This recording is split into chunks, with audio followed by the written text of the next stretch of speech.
자, 세 번째네요.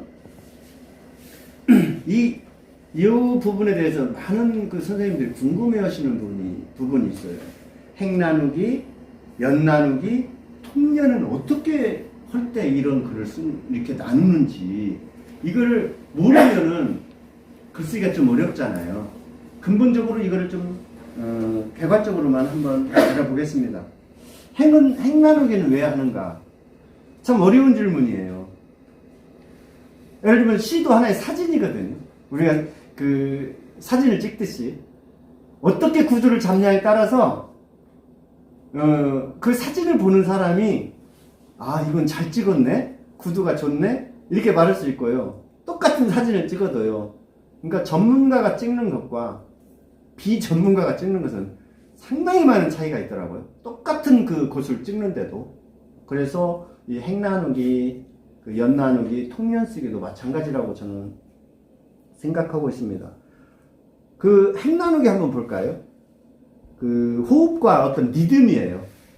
네, 그거를 호흡에 맞춰서 행 나누기 하는 사람들이 있어요. 그게 원래는 기본 원칙입니다. 시각 효과, 그 다음에 이미지 연결, 또 부분적으로 한정시킬 때 시의 어떤 한정을 시켜서 생명을 보호하는 거죠. 네, 그래서 그때 좀 그런 것들을 해요. 무조건 행 나눈 게 아니에요. 아, 이 글은 좀 호흡을 좀 짧게 해서 이거를 써 내려가야 되겠다. 아, 이 글은 한 행식을 그냥 이렇게 쭉쭉쭉 느려서 해야 되겠다. 아, 이제 그럴 때는 글을 써놓고 이걸 나누는 겁니다. 처음부터 그렇게 나눠서 쓰지 마시고요. 글을 산문식으로 또 편지식으로 써놓고 이걸 나눠야 돼요. 처음부터 그렇게 나눠서 쓰면은 효과가 떨어집니다. 왜냐면 시는 자유스러워야 되는데 어떤 틀에 넣어놓고 그걸 싹 쓰면은요 굉장히 딱딱해져요. 자, 두 번째네요. 연 나누기를 어떻게 해야 하냐. 어떤 사람은 왜 연 나누기 이렇게 딱딱 띄워놨지? 예. 어떤 때 띄워놓냐 이 말이에요. 큰 주제가 있어요. 큰 주제가 있으면 각자의 소주제가 있거든요. 그럼 쉽게 얘기해서 가을이라는 어떤 시가 있어요. 제목이. 그러면 예를 들면 가을은 뭐 갈대, 푸른 하늘, 낙엽 뭐 이렇게 되잖아요. 그럼 이게 하나의 그 연으로 다 들어간다고 생각하면 돼요. 이렇게 강이라는 연 하나, 갈대라는 연 하나, 낙엽이라는 연 하나, 이런 식으로 해서 가을을 코스모스라는 연 하나, 이런 식으로 이렇게 하는데 이걸 완전히 짬뽕시켜서 쓰면은 효과가 없다는 얘기입니다. 바라보는 그 시각적으로 좀 떨어진다는 얘기죠. 그 다음에 통연입니다. 요즘은 그냥 행 나누기, 연 나누기도 않고 그냥 쭉하니 그냥 쭉 써요. 쭉까지 쓴다고 해서 한 줄 쓰기도 있어요. 처음에 시작해갖고 그냥 빡빡하게 한 줄로 쭉 끝나는 것도 있지만 대충 이제 이렇게 이렇게 들쑥날쑥 해가지고 한 연을 이렇게 쭉 쓰는 거를 통연이라고 그래요. 통연은요 하나의 주제를 가지고 일괄되게 그거를 써 내려가는 거예요. 한마디로 해서 끝장 보는 거죠. 그러니까 통연 쓰기는 대체적으로 뭐 신춘문예라든지 어떤 공모전 같은 데 좀 많이 나와요. 나 이렇게 쓸 수 있다. 그 말입니다. 그러니까 통연 쓰기도 뭐 시쓰기 하나인데 좀 빡빡하죠. 읽기가 좀 힘들 때도 있습니다. 산문시도 마찬가지예요. 자, 그러면 산문시는 뭐냐면 그냥 수필처럼 써요. 수필처럼 쓰되 그 속에 시의 얼개가 들어야 돼요. 반드시.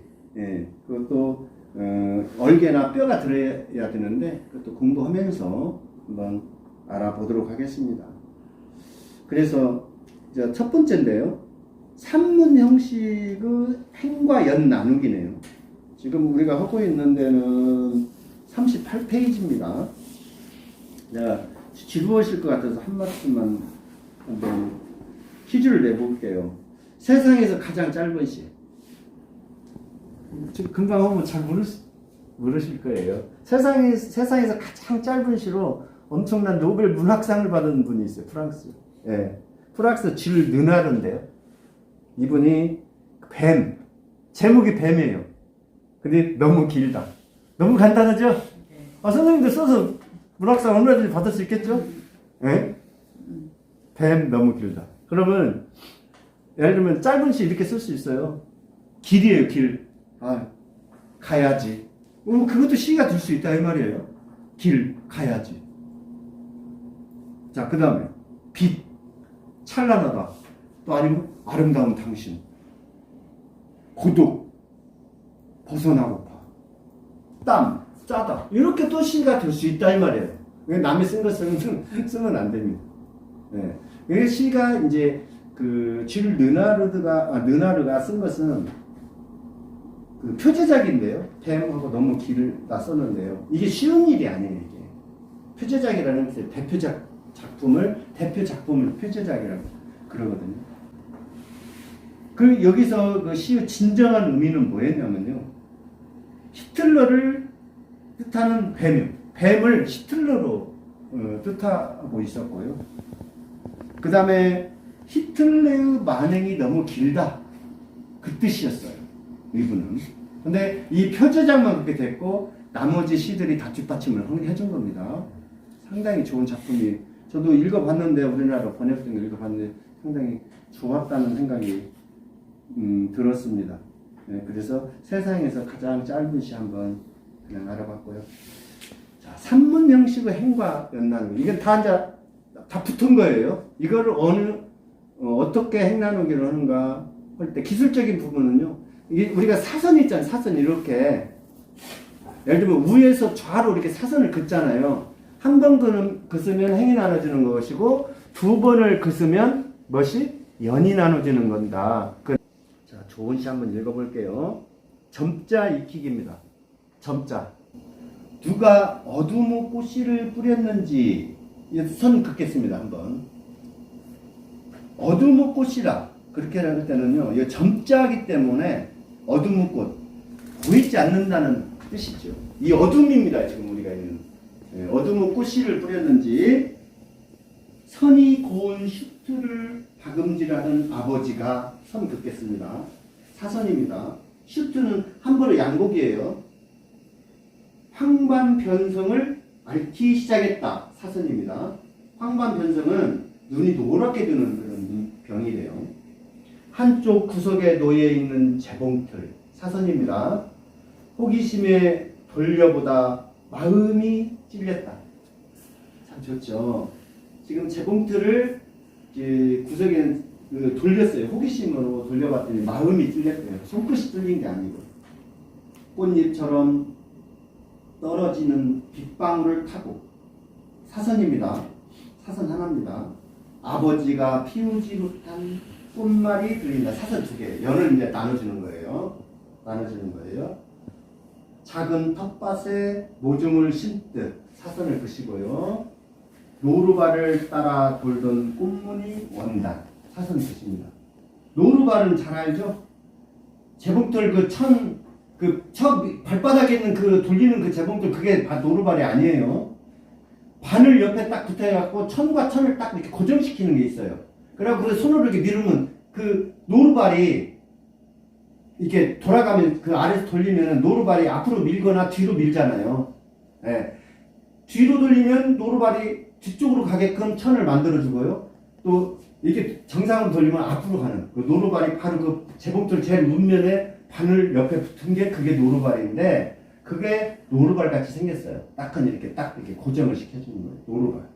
우리 망치도 노루발 망치가 있습니다. 장돌이 있죠. 앞에는 못 빼는 것을 이렇게 그 노루발 같이 생겼어요. 이렇게. 그래갖고 못을 빼고 뒤는 못 박을 때 쓰는 거 있죠. 그게 노루발 망치입니다. 근데 노루발 하면 다른 분들은 재봉틀 제일 아래 발판인 줄 알고 있더라고요. 그거 잘 하셔야 돼요. 우회가 있어요. 요즘 재봉틀 안 쓰니까 잘 모를 거예요. 시신경이 죽어가는 어두운 꽃밭에. 그러니까 여기 위에서 일행의 어두운 꽃이와 어두운 꽃밭은 같은 말이죠. 지금 이 시간은 어두운 꽃밭이에요. 지금 온 천지 어두운 꽃이 폈어요. 예. 어두운 꽃이 폈다 해도 나쁜 건 아닙니다. 우리가 어둡고 하는 것도 다 우리 이유가 있잖아요. 우리한테 휴식을 주는 것이기 때문에 잠 안 자고 그러면 큰일 나요. 눈빛 더듬이 팔랑이는 나비가 날아왔다. 두 번 이렇게 그시는 겁니다. 연을 나누는 거죠. 햇살 넘어가는 창가에 구부정하게 앉아를 하나입니다. 손으로 세상 보는 법을 익히며 하나예요. 사슴 하나라는 얘기입니다. 올 풀린 눈동자에 한자 여기서 한자를 띄어쓰기가 좀 잘못됐네요. 한자 새로운 씨앗을 심는다. 거기다가 또 씨앗을 심는 거예요. 지문 후 결을 따라 또 사슴이고요. 천천히 조절 다이얼을 돌려보지만 황반에 막힌 어둠은 수선이 어려워요. 거기에 쭉 밑줄을 그시어 놓고 여러 번 읽어봐야 합니다. 황반에 박힌 어둠은 수선이 어렵대요. 이 눈에 황반에 박혔기 때문에 맹인이 드는 거예요. 수선이 어려워 이거는. 그래서 맹인이 되는 겁니다. 아버지는 작은 텃밭 풍경을 다시 재단한다. 2번 사선을 긋겠습니다. 오돌토돌 점자를 따라 꿈을 박는 아버지. 사선입니다. 손가락에 나비가 앉았다. 이거를 지금 이렇게 보니까 상당히 어렵게 느껴져요. 이 시가. 제가 아까 행나누기를 한 것을 쭉 펼쳐놓으면은 이 시가 굉장히 잘 되어 있는 시예요. 이런 시를 여러 번 읽어봐야 돼요. 그래서 머릿속에가 완전히 집어 넣어놔야 돼요. 아, 이런 시를 지금 이렇게 됐구나. 근데 이걸 행나누지 않고 그냥 한 줄로 써져 있잖아요. 지금 해서 이렇게 쭉 이거를 한 줄씩 한 줄이에요. 한 줄. 이거는 지금 한 줄로 되어 있는 겁니다. 어디 뭐 떨어진 데가 없잖아요. 이것으로 한 줄이라고 한 줄. 이거 통년도 아닙니다. 한 줄인데 이런 것을 이 시는 굉장히 잘 된 시입니다. 그러니까 여러 차례 읽어서 마음속에 머릿속에 집어 넣어놓으면 다음 시 쓸 때 좋습니다. 자, 2번째 시인데요. 기울어짐에 대하여네요. 친구에게 세상 살맛이 없다고 하자. 사슴 하나입니다. 지금 행나누기예요. 사는 일이 채우고 비우기가 아니냐면 행나누기입니다. 사는 일이 채우고 비우기 관조입니다. 사유적 관조예요. 조금만 기울어져 보란다. 기울어져 보라는 것은 좀 여유를 가지고 내 마음을 조금 여유를 가져보라 그 말이에요. 지금 여기서는 여기서 앞에서 채우고 비우기라는 이게 나왔기 때문에 이쪽 기울어진다는 것이 다음에 쭉 따라 나오거든요. 이럴 때는 예를 들면 채우고 비운다는 것은 조금만 기울여야 비우기가 되니까. 그래서 생각해보니 옳은 말이다. 여기는 2줄 사선을 긋습니다. 옳은 말이에요. 근데 이 화자가 노천하였던 그 친구도 폭탄주를 마시고 여자분이 노천에 있는 폭탄주를 마셨어요. 한 번 긋습니다. 한 남자 어깨 위로 기울어져 짜게 되었대요. 폭탄주를 마셔요. 맨정신에는 노처녀가 시험을 못 갔던 모양이에요. 긋습니다. 내가 2 아이 엄마가 된 것도 본인이에요. 지금 거기까지 사선 하나입니다. 뻣뻣하던 내 몸이 남편에게 슬쩍 기울어져 생긴 일이다. 안 기울어졌으면 그 2 아이가 탄생 안 했겠네요. 체계바라도 김지아도 삐딱하게 세상을 보다 혁명을 하였고, 이거 한번 긋습니다. 자, 체계바라 혁명의 아이콘이죠. 한번 알아보겠습니다. 아르헨티나 출신이고요. 의사고 쿠바 정치인이에요. 아까 말씀드렸습니다만 대표적인 혁명의 아이콘인데요. 39세에 볼리비아에서 총살을 당해버립니다. 네. 그래서 참 굉장히 좋으신 사람인데 그렇게 됐는데, 여기는 김지아는 왜 나왔는지 모르겠어요. 어릴 때부터 엉뚱했던 빌 게이츠는 컴퓨터 실화를 이뤘다. 네, 한번 긋습니다. 꽃을 삐딱하게 바라본 보들레르는 아그꽃으로 세계적인 시인이고, 한번 또 긋시겠습니다. 보들레르 잘 아시잖아요. 프랑스 시인인데 아그꽃을 썼잖아요. 아그꽃. 그 꽃은요, 여기 있는 꽃은요, 그 뭐라고 표시했냐면 창녀의 찌그러진 얼굴로 표현했어요. 아주 이게 좀 그 말 함부로 하는 사람인데요. 나중에 위설이죠. 뭐 그냥 좀 그런 위설적인 발언도 많이 하고 좀 그 신성 모독을 했어요. 그래서 이제 구속되기도 하고 막 그런 보들레 이런 악업꽃 하면 보들레는 뭐 프랑스 그 시인 잘 알기 때문에 여기까지만 하겠습니다. 세계적인 시인이고 그 쓰겠습니다. 한번 보시고요. 노인들도 중심을 구부려 지갑을 열듯 자신을 비워간다. 사선 두 개입니다. 흔히 이런 말이 있죠. 제가 얼마 전에도 그 우리 선수철 회장님하고 얘기하면서 그랬어요. 노인분들이 젊은이하고 소통하는 방법은 딱 한 가지다. 어찌 보면은 지갑을 열어라. 입은 닫고 지갑을 여는 거예요. 네, 그렇지 않으면 그것마저 추하다고 그러거든요.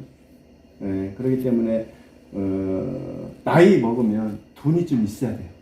어디 가든지 돈이 있어야 노인정에 가서도 짜장면 한 그릇씩이라도 돌리고요. 여행 가서라도 좀 보태 찬조금도 하고 또 어디 모임에서 그 좀 찬조금도 내고 그러는 겁니다. 너무 없어도 입으로만 해갖고는 젊은이하고 소통하기가 좀 어려워요. 좀 더 늦기 전에 돈을 많이 벌어놓아야 됩니다. 시도 돈도 연애도 안 되는 날에는 이제 시도 안 써지고 돈도 없고 연애도 안 돼요. 아무것도 못 한다고 하면은 어떻게 해야 되느냐 방법이 있죠. 날에는 사선 한번 그립니다. 소주 한 병 마시고 그 도수만큼 슬쩍 기울어져 버려요. 우리가 도수 잘 알죠. 도수 맥주는 4.5%, 막걸리는 7%, 소주는 14에서 35도. 우리 안동소주가 상당히 높더라고요. 근데 도수라는 건 뭐냐면요. 섭씨 15도를 기준으로 해가지고 100%에서 알코올이 차지하는 비율이에요. 그게 도수예요. 그러니까 이 알코올은요. 에칠 알코올과 메칠 알코올이 있어요. 우리가 먹는 알코올은 에칠 알코올 에탄올이라고 그렇습니다. 우리가 먹지 못하는 공업용은요. 메칠 알코올 그래서 메탄올이라고 그래요. 그래 좀 알으시고 그냥 도수 나와서 그 말씀 드려봤습니다. 세상에 제일 비싼 아니 도수가 높은 곳이 170도까지 있답니다. 어마어마 어딘가는 잘 모르는데 잃어버렸어요. 170도가 된대요. 우리가 보통 60도 뭐 이렇게 되면은 불도 다 붙잖아요. 네, 다 불 붙습니다. 그러니까 그런 것은 꼭 희석해서 드시는 게 좋겠습니다. 이번에는 시로 보는 천년 담양이네요. 그래서 이제 그 담양 곳곳 유명하거나 또 유명해질 곳. 그 담양은 뭐 처음부터 끝까지 다 유명하고 좋은 곳이라 어디를 가도 좋아요. 그래서 이 그 공부를 보시는 선생님들께서는 꼭 이제 코로나 끝나면 담양에 많이 오실 텐데요. 오시면은 여기도 참관하시고 그러면 참 좋겠습니다. 이번에는 소세원에서입니다. 소세원에서를 우리 박성애 회장님께서 붙여놓으셨는데요. 낭독해 드리겠습니다. 소세원에서 제월 땅 문을 연다. 댄잎에 떨어지는 빗방울이 방지에 모이면 이생의 옥고에서 자유로운 바람이 암 여울까지 쪽물을 실어 나른다. 잊혀진 한때를 천천히 밀어내는 오늘 달력을 보는 일이 거울을 보듯 익숙하지 않아 날짜 세는 행동을 생각의 고치 속에 구겨 넣기 시작했다. 허구한 날 무작정 키운 이상 때문에 균형을 잃고 흔들릴 때 어긋난 세상의 주파수가 나를 칭칭 올가맨다. 계절의 통로를 무릅쓰고 내달리다 소세원에 머문 석가산을 바라본다. 저 꿈틀거리는 고요위 하음 붙드는 것과 놓아주는 것에 나는 아직 자유롭지 못한데 아침 태양은 일정한 시차를 유지하고 집요하게 하루길의 여정을 자신의 몸체에 수납한다.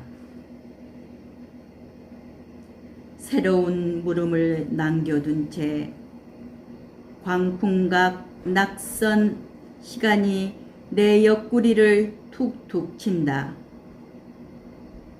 나는 어제로부터 가장 가까운 문을 열 것이다. 우천 모셨는데요. 오늘 사실 여기 계신 박성애 회장께서 광주 담양 문인협회 문학상을 오늘 수상하셨어요. 그래서 축하드립니다. 잘 알다시피 소세원은요, 담양 가사문학면에 있어요. 예, 옛날에 남면이라고 그랬는데 가사문학면으로 개칭한 후에 그 옛날 남면이 상당히 위상이 높아졌습니다. 그런 면들이 꽤나 있죠. 예, 면 이름을 바꾸거나 해서 그 고장의 브랜드 가치를 높이고 있죠. 잘 알다시피 이 소세원은요, 조선 전기의 문신 양산보가 조성한 정원인데요. 명승 40호예요. 잘 알다시피 스승인 조광조가 남곤 등 훈급파라고 있어요. 몰려서 화순 능주로 유배되어 왔어요. 이게 무슨 사화냐면 김용호 사화라고 그래요. 와가지고 결국 조광조가 사약을 받고 죽어요. 그래서 이제 제자인 양산부가 모든 세상의 뜻을 버려버려요. 어린 나이인데도. 예, 상당히 어린 시절에 십몇 세에 과거에 급제했지 않습니까? 그 다음에 너무 어린 나이에 하니까 벼슬을 못 졌어요. 20세가 돼야 주는 모양이에요. 그러다가 스승이 이제 이렇게 사약을 받고 돌아가시니까 고향으로 내려와 버려요. 그때로는 정치를 안 해요. 소세원은요, 깨끗하고 시원하다는 한자거든요. 예. 그래서 제가 생각할 때는 그래요. 살아있는 사람이라면은 한 번 정도는 이 소세원에 들릴 필요가 있다. 아주 작은 정원이에요. 균형 잡힌 정원이 아닙니다. 자연미를 그대로 살린 정원. 큰 집에 가면 그 정도 정원 가지고 있는 사람도 있어요, 우리나라에. 근데 그런 정원과는 완전히 틀립니다. 오곡문, 광풍각, 제월당 등 단아한 어떤 건축 구조를 대나무 사이로 이렇게 흐르는 계곡물이 너무 좋으니까요. 코로나 시대에도 몇 분씩은 이렇게 와도 괜찮으니까 여유 있는 분들은 오시면 좋아요. 예, 아주 저는 상당히 좋다고 생각하고 적극적으로 추천합니다. 소세원에서입니다. 제월당 불을 연다. 제월은요, 비가 갠 하늘로 밝은 달이라는 뜻이에요. 비가 갠 후에 하늘에 밝은 달이 뜨죠. 네, 오염 먼지라든지 이런 미세 물질이 전혀 없기 때문에 비가 씻어 내리고 난 다음에 달이 뜨면요, 굉장히 밝죠. 댄잎에 떨어지는 빗방울이 방지에 보이면, 거기 가면요, 계곡 소세원에 가면 계곡이 이렇게 아주 단아하게 흘러요. 그것도 앙증맞을 수도 있어요. 근데 거기에 두 군데 소가 있어요. 조그마한 소. 그거를 방지라고 하는데요. 윗소와 아랫소 사이의 거리가 어느 정도밖에 안 되냐면 18m밖에 안 돼요. 바로 이렇게 있어요. 저도 이렇게 가면 꼭 쳐다봅니다. 어떤 데는 내려가서 낙엽도 좀 치우고 오기도 하고 그래요. 참 아담해요. 이생의 업고에서 자유로운 바람이 앞 여울까지 쪽물을 실어 나른다. 이생이라는 것은 지금 살고 있는 현실 세계를 이생이라고 보잖아요.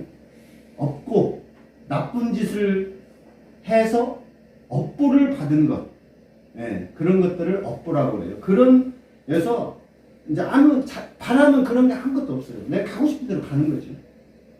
앞 여울까지 그 앞에까지 쪽물을 실어 나른다. 쪽물 대잎에서 나오는 색깔을 여기서는 쪽물이라고 할 수밖에 없는 게 양옆으로 대나무가 쫙 절개 있게 섰지 않습니까? 그 나올 수 있는 건 대나무에서 나오는 쪽물입니다. 잊혀진 한때를 천천히 밀어내는 오늘, 달력을 보는 일이 거울을 보듯 익숙하지 않아 날짜 세는 행동을 생각의 고치 속에 구겨넣기 시작했다. 생각의 고치 속, 그 생각 속 거기다가 딱 이렇게 생각의 창고에 딱 집어든 거죠. 여기서 잊혀진 한때는 제가 뭐를 생각하고 이 글을 썼냐면요. 그 조선 중종 14년에요. 주초 위왕이라는 그 사건이 있었고요. 이윤 삭제 사건들 그런 것을 말하는 거예요. 이윤 삭제 사건. 주초 위왕은 잘 알겠습니다만 그 나라 조자를 보면요. 그 예를 들면 그 주나라 그런 그 왕이 주나라 그 주초 그거를 주초 위왕이라고 그 꿀을 발라가지고 큰 나무 이파리에 그걸 썼어요. 그래서 벌레가 달콤하게 그거만 딱 이렇게 먹어버렸잖아요. 그래서 이제 그 나중에 조광조가 왕이 될 것이다 하니까 그렇게 이 사건을 만드는 거죠. 그래서 결국 사회까지 내립니다.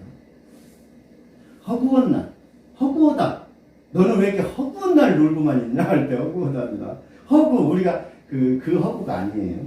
매우 오래. 무작정 키운 이상 때문에 이 문제 이게 무작정 이상만 큰 거예요. 현실 감각을 모르고 이상만 키우면 잘 살지 못한다는 거죠. 이상이 막 높기만 하잖아요. 그래서 균형을 잃고 흔들릴 때 어긋난 세상의 주파수가 나를 칭칭 올가맸다. 보이지 않지만 살아서 어려운 상황 이걸 말하는 겁니다. 계제로 통로를 무릅쓰고 내달리다 소세원에 머문 석가산을 바라본다. 석가산은 바로 그 뒷산 높은 산이 무등산을 마주보고 있는 산이 석가산입니다. 그러니까 아까도 말씀드렸습니다만 소세라는 것은 깨끗하고 시원하다 그랬는데 여기서 무릅쓰다를 한번 알아볼 필요가 있어요. 무릅쓰다 상당히 그 시에서는 잘 안 나온 말인데 무릅쓰고 계제로 통로를 무릅쓰고 내달려 무릅쓰다는요 그대로 참고 견디다. 그대로 덮어쓰다 그 말이에요. 예, 우리 그 속담에 이런 말 있잖아요. 술가죽을 무릅쓰다. 사람이 부끄러움이나 체면을 생각하지 않는다 이 말이에요. 너는 술가죽을 무릅썼냐 이렇게 할 때 그 무릅쓰다는 거예요. 저 꿈틀거리는 고요 화음. 저 꿈틀거린다. 시각적인 것이죠. 보는 거고요. 고유 화음은 청각적인 겁니다. 들리는 거잖아요. 예. 그러니까 시각, 청각이 모든 것이 이 소세원에서는 모든 것이 어울린다 이 말이에요. 소세원에서는 예. 뭐 막힌 것도 없고 뭐 거시건 것도 없다 이 말이죠. 모든 것이 틀려서 어울린다는 얘기. 바로 아래 나옵니다. 붙드는 것과 놓아주는 것에 나는 아직 자유롭지 못한데 저는 붙들기도 하고 놓아주기도 할 줄 알아야 하는데 사람들이 그게 자유스럽지 못하는 거예요. 그래서 이제 붙드는 것과 놓아주는 것을 시적인 구조로 볼 때는 이항구조라고 그래요. 이항구조. 이항구조는 뭐냐면요.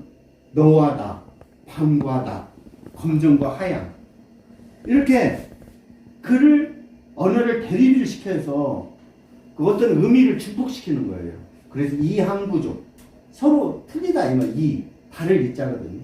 이와 같이 대립적인 이항구조를 쓰는 이유는 소세원을 좀 더 부각시키기 위해서, 증폭시키기 위해서 그러는 겁니다. 아침 태양은 일정한 시차를 유지하고, 아침 태양은요 반드시 일정한 시차를 유지하고 떠요.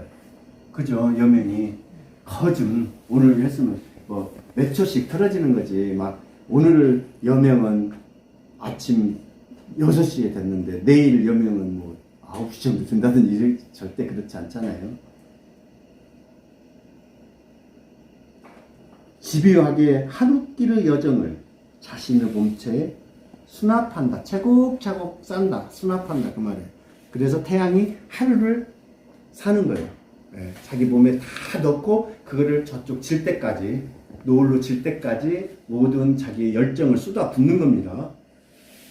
새로운 물음을 남겨둔 채 광풍각 낯선 시간이 내 옆구리를 툭툭 친다. 광풍각은요, 비가 갠 뒤 해가 뜨며 청량한 바람이 분다. 각주로 이렇게 해놨습니다. 나는 어제로부터 이제 가장 가까운 문을 여는 거예요. 아침이 되면요, 어제로부터 가장 가까운 문을 열고 여명이 뜨듯이 가까운 문을 연다. 그 말이에요. 어려운 거 없죠? 예. 가까운 문을 여는 거예요. 새벽 태양, 새로운 다짐으로써 오늘 살고 싶다. 그 말이에요. 소세원에서 일어나는 것처럼, 소세원 그 언어처럼, 그 깨끗하고 시원하게 또 마음적으로도 모든 것을 새로운 다짐으로 태양이 뜨듯이, 태양이 떠서 하루를 지내듯이 나도 그렇게 하고 싶다. 그 말이에요. 이 뜻은 그렇게 해서 써진 건데요. 제가 그 소세원의 시를 이제 써서 냈는데요. 제가 아무리 소세원에 대해서 잘 말씀드려도 의미 전달에는 한계가 있어요. 그렇기 때문에 그 아담하고 좋은 이 정원을 만나볼 수 있고, 또 역사적인 사건에 있어서도 확실하게 여기 오시면 알 수 있으리라고 생각하니까 꼭 한 번씩 찾아와서, 애들하고도 찾아와도 교육적으로도 좋고요, 여행하는데도 아주 좋으니까 꼭 와 보시면 좋겠습니다.